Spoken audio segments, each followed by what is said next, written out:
نحمدہ ونصلی علی رسولہ الکریم اما بعد۔ میرے دوستو، حضرت علی رضی اللہ عنہ سے روایت ہے کہ رسول اللہ صلی اللہ علیہ وسلم نے ارشاد فرمایا کہ جب میری امت 15 خصلتیں اختیار کر لے گی تو اس پر بلائیں نازل ہوں گی۔ ان 15 میں سے ایک آپ نے یہ بیان فرمائی کہ گانے والی لونڈیاں اور گانے بجانے کی چیزیں اختیار کرے گی۔ اور حضرت ابو ہریرہ رضی اللہ عنہ سے روایت ہے کہ رسول اللہ صلی اللہ علیہ وسلم نے ارشاد فرمایا کہ جب لوگ محصول مملکت کو اپنی دولت بنا لیں گے اور امانت کو غنیمت سمجھیں گے اور زکوٰۃ کو تاوان سمجھیں گے اور غیر دین کے لیے علم پڑھیں گے، اور آدمی اپنی بیوی کا کہنا مانے گا اور ماں کی نافرمانی کرے گا، اور اپنے دوست کو آرام پہنچائے گا اور اپنے باپ کو ستائے گا، اور مسجدوں میں شور مچائیں گے، اور خاندان کا سردار فاسق شخص ہوگا، اور قوم کا رئیس ایک ذلیل اور رذیل آدمی ہوگا، اور انسان کے شر و فساد سے ڈر کر لوگ اس کی تعظیم کریں گے، اور گانے والیاں اور گانے بجانے کی چیزیں عام طور پر ظاہر ہوں گی اور شرابیں پی جائیں گی، اور اس امت کے پچھلے لوگ اپنے پہلو والوں پر لعنت کریں گے۔ اس حالت میں لوگ منتظر رہیں کہ ایک سرخ آندھی اٹھے گی، زلزلہ آئے گا، خسف واقعہ ہوگا، صورتیں مسخ ہو جائیں گی، آسمان سے پتھر برسیں گے، اور ان کے علاوہ اور علامتیں پے در پہ ظاہر ہوں گی۔ جس طرح کسی ہار کا دھاگا توڑ دیا جائے تو موتی لگاتار گرتے چلے جاتے ہیں۔ تو میرے دوستو، ہم اپنے اڑوس پڑوس میں نظر ڈالیں اور دیکھیں ان علامتوں میں سے کون سی علامت ہے جو ہمارے معاشرے میں نہیں پائی جاتی۔ کیا حکمرانوں نے عوام کے محصولات کو ذاتی جاگیر نہیں سمجھ رکھا ہے؟ کیا علم دین کو حصول دنیا کا ذریعہ نہیں بنا لیا گیا؟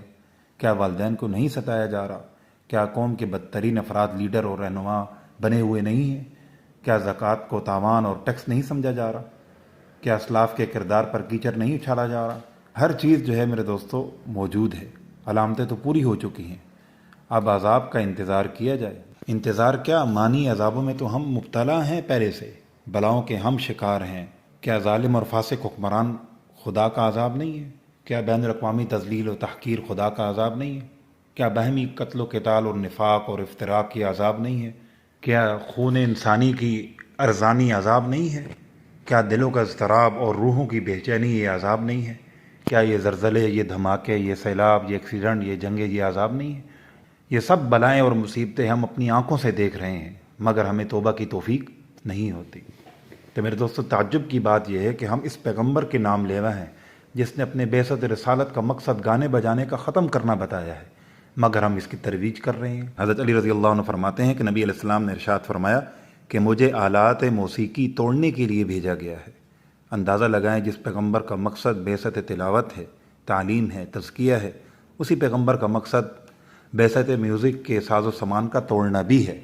وجہ یہ ہے کہ پیغمبر اسلام صلی اللہ علیہ وسلم کی آمد سے قبل دنیا میں میوزک، فحاشی اور یعنی بہت زیادہ پھیل چکی تھی۔ بڑے بڑے سرداروں نے خاص اس مقصد کے لیے گندی عورتوں کو رکھا ہوا تھا جو ان کے دل کو لبھاتی تھیں اور آنے والے مہمانوں کو گانا سناتی تھی۔ زمانہ جاہلیت میں زنا عام تھا، آج بھی زنا عام ہے۔ زمانہ جاہلیت میں شراب نوشی کثرت سے تھی، آج بھی ہے۔ زمانہ جاہلیت میں سودی نظام رائج تھا، آج بھی ہے۔ زمانہ جاہلیت میں بھی عورتوں کو ہاتھوں کا کھلونا اور کمائی کا ذریعہ بنایا جاتا تھا، آج بھی یہ کیا جا رہا ہے۔ زمانہ جاہلیت میں رقص اور ان چیزوں کی محفلیں جو ہیں وہ عام تھیں، آج بھی عام ہیں۔ زمانہ جاہلیت میں بدکاری کی سوسائٹیاں قائم تھیں، آج بھی ہیں۔ یہ ساری چیزیں میرے دوستوں ہیں۔ تو میرے دوستوں، عرض کرنے کا مقصد یہ ہے کہ ایک تو ان چیزوں سے خود بھی بچا جائے اور باقی لوگوں کو بھی اس سے بچایا جائے۔ حدیث کے اندر یہ بھی آتا ہے کہ اگر تم کسی چیز کو، کسی برائی کو ہوتے ہوئے دیکھو تو اس کو زبان سے طاقت ہے تو زبان سے منع کرو، ہاتھ سے روک سکتے ہو تو ہاتھ سے روکو اس کو، نہیں تو ان چیزوں کو دل سے برا سمجھنا یہ ایمان کا سب سے کم تر درجہ ہے۔ اللہ جل شانہ مجھے آپ کو عمل کرنے کی توفیق عطا فرمائے۔